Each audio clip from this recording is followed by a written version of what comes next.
Hello and welcome back to the channel. This is Chad's Watercolor and we're here for another watercolor demonstration. I'm posting videos at least weekly, sometimes more frequently, so if you want to keep up to date on my painting demonstrations, please subscribe and hit the bell icon so that way you'll be notified when I post my newest demonstrations. Also, if you like this painting, please like the video and leave a comment about what you think. Whether it's praise or constructive criticism, I love hearing from you. So today is December 11th, so it feels as wintry as Southern California can get, which admittedly is not very wintry. But today is a bit chillier, with a high of 64 degrees, so don't tell me it isn't cold. With this wintry atmosphere, I've been wanting to paint a snowy scene of some sort. Originally, I had wanted to paint a quaint snowy scene, something where the field of view is very intimate and close, but I love painting mountains and conveying vast distances, so this scene really pulled me in.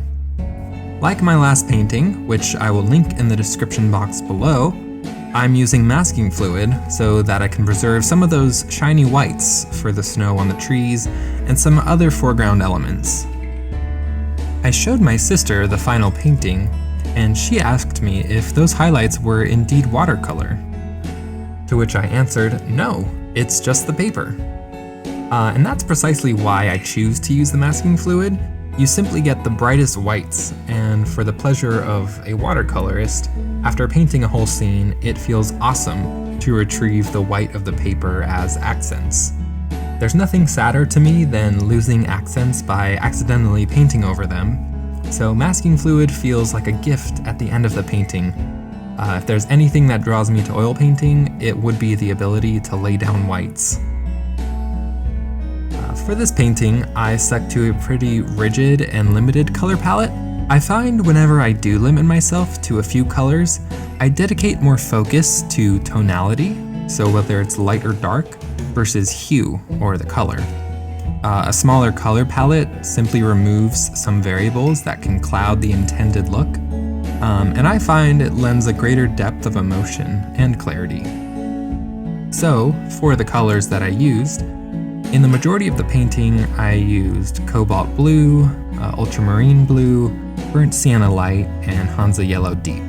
But then I did invite some other paints as pops of color, such as raw umber, quinacridone red, and pyrrole red for some foreground elements, and then neutral tint for the very darkest darks.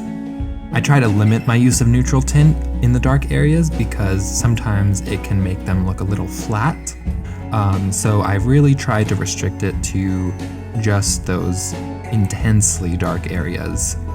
But for the other dark areas, it was more of me neutralizing complementary colors in order to create a dark tint. So I know other artists will use like 2 or 3 paints for their limited color palette paintings. So in the future, I'll have to experiment with that level of limitation.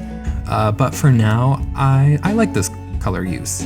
Reserving those more vibrant hues for foreground elements really makes them pop and provides a great sense of depth when juxtaposed against a more neutralized background.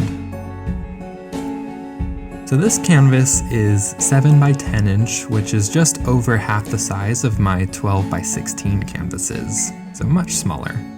And I'll often get asked how long my paintings take and whether the small paintings go any faster. Short answer is they don't go any faster. In fact, they might actually take longer. Because whether the section that I'm painting is 3 inches by 4 inches or only ½ inch by ½ inch, so a big section versus a small section, the water is going to take roughly the same amount of time to dry. But it's important to remember that watercolor paint is blind to the size of the section that I'm painting. So whether it's a small or large section, the watercolor paint is going to diffuse at the same rate into any wet region. And relatively speaking, this becomes more of an issue when painting small sections.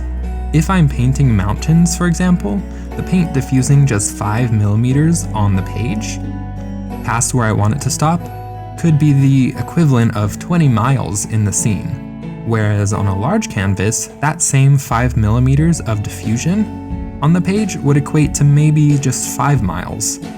And in fact, that slight wetness of the page can be harnessed to achieve that lost and found edge effect that is pretty common in watercolor, which just makes the overall scene more expressive and artistic. But with a small canvas, such as this one, there's less physical room for that type of effect. But still, there were areas of the painting where I definitely blurred edges, particularly where most of the light was, which is towards the top left side of the painting. I did this in order to convey a sense of light shining off the snow in this very illuminated section of mountains. Physically, this area has more light rays in all sorts of directions, so painting it lightly with soft edges gives this sense of a saturation of light. So overall, this painting took the better part of the whole day. But a lot of time was spent just waiting for areas to dry completely. That said, it was still a very fun painting, and I'd say it came together quite nicely. So I don't have much else to comment on this painting or the process, so I hope you enjoy watching the rest of this painting demonstration.